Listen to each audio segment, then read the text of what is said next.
Друзья мои, послушайте, какое прекрасное слово сказано в Псалме 43 в стихе 25. «Для чего скрываешь лицо твое? Забываешь скорбь нашу и угнетение наше». Доктор Суарес, почему псалмопевец молился об этом? Потому что он был направляем Святым Духом. Но бывает, что Бог скрывает от нас свое лицо?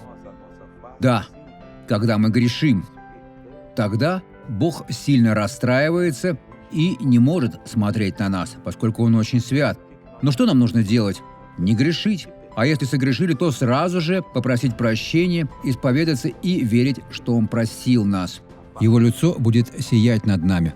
Он не забудет о нашей скорби, о нашем угнетении и освободит нас. Теперь давайте посмотрим свидетельство, данное этим человеком. От чего вы страдали? У меня болел позвоночник. Я даже была госпитализирована.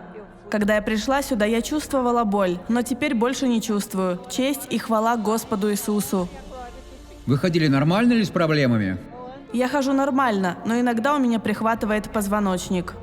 Теперь вы свободны. Я свободна. Тогда наклонитесь, я хочу увидеть. Смотрите, как прекрасно. Она исцелилась, слава Богу. Аплодисменты Иисусу. Теперь я хочу помолиться за вас с верой. Отец, я уверен, что многие сейчас молятся и просят: «Прости мой грех, я хочу следовать за Тобой. Не скрывай от меня свое лицо». Бог, настал момент, чтобы Господь показал, что Бог – это Отец, что Господь исцеляет, что Господь освобождает. Мой Бог, моя вера едина с верой этого человека, и я изгоняю то зло, что есть в нем, во имя Иисуса. Аминь.